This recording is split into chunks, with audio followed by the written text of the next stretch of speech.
Frères et sœurs, que Dieu vous bénisse puissamment au nom de Jésus-Christ. Frères et sœurs, exhortons-nous par la parole de Dieu. Cette parole qui guérit, qui délivre. Seigneur Jésus-Christ, nous t'invitons au milieu de nous. Viens nous enseigner au nom de Jésus-Christ. Amen. Frères et sœurs, la Bible déclare que la parole de Dieu n'est pas... Le royaume de Dieu, n'est pas seulement une histoire de parole, mais de puissance. Frères et sœurs, nous devons vivre la puissance de Dieu pour certifier que notre Dieu existe. Je viens ce matin t'encourager, toi qui es malade. Mon frère, ton corps est le temple du Saint-Esprit. Si tu crois fermement et tu as la foi à notre Seigneur et Sauveur Jésus-Christ, ton corps est le temple du Saint-Esprit. La maladie ne peut pas demeurer dans ton corps. Tu peux être malade, comme beaucoup d'entre nous, comme beaucoup même ceux qui nous ont précédés, ils étaient malades, mais Dieu les guérissait. Frères et sœurs, la maladie ne peut pas cohabiter dans ton corps. Beaucoup de gens sont malades, mais ils refusent d'aller vers le Créateur, celui qui a créé l'humain. Il est capable d'enlever cette maladie en toi et de redonner un cœur, un foie, un poumon, toute chose nouvelle ou nouvelle dans ton corps. Et c'est gratuit, mon frère. Cette parole, elle est gratuite. Pourquoi les hommes refusent des choses simples pour accepter des choses difficiles? Avant, dans l'Ancien Testament, il fallait aller au temple de Bethesda, la piscine de Bethesda, où les anges devaient mouver l'eau, les anges devaient agiter l'eau et descendre dans l'eau. Le premier qui descendait était guéri. Mais maintenant, nous avons la parole qui est révélée. Elle est gratuite. Cette parole qui délivre, qui sauve, qui guérit.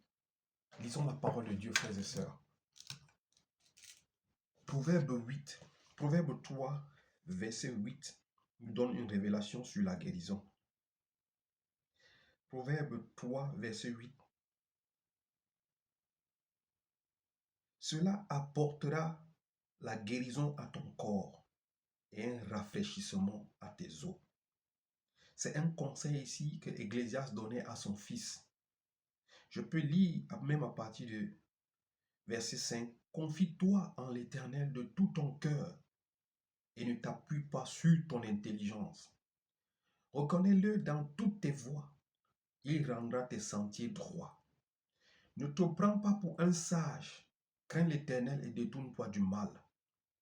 Au 8, on dit, cela apportera la guérison à ton corps et un rafraîchissement à tes os.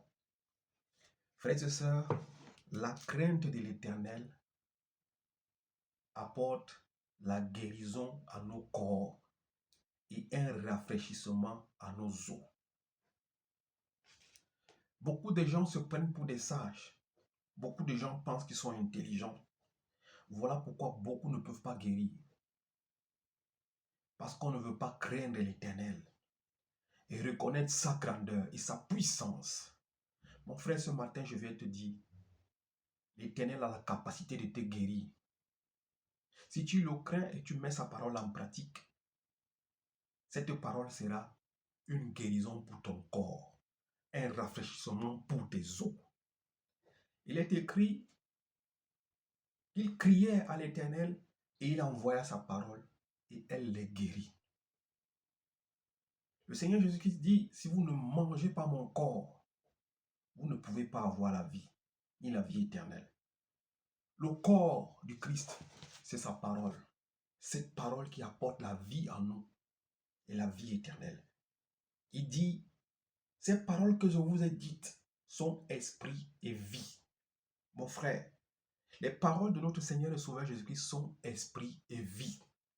Celui qui veut la vie en lui, qui veut la santé en lui, la guérison en lui, doit manger cette parole. Tu dois boire de cette parole. Cette parole apporte la vie en nous. Cette parole met l'Esprit de Dieu en nous.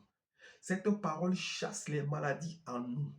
Cette parole guérit nos corps et donne la santé à nos os.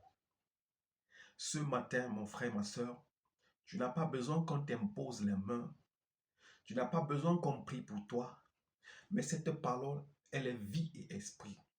Cette parole te donne la guérison, la santé. Ce n'est pas seulement une histoire de royaume, mais de la puissance. Pour vivre la puissance de Dieu, il faut que tu croies fermement à cette parole. Cette parole va te guérir.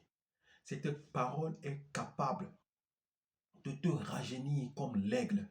Cette parole est capable de te donner une nouvelle vigueur. Cette parole est capable de te donner une nouvelle force. Cette parole te régénère.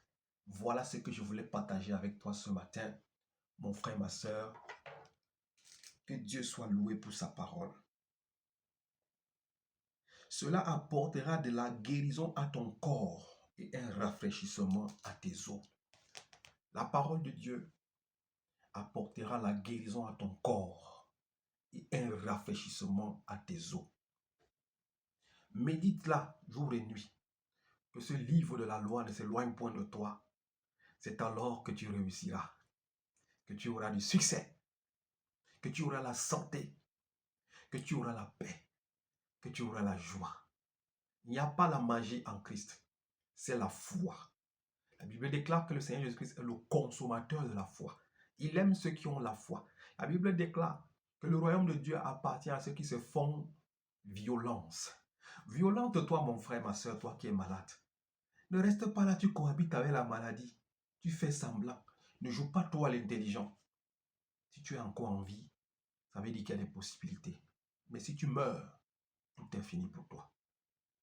Dieu nous a donné la vie pour vivre et la vivre pleinement.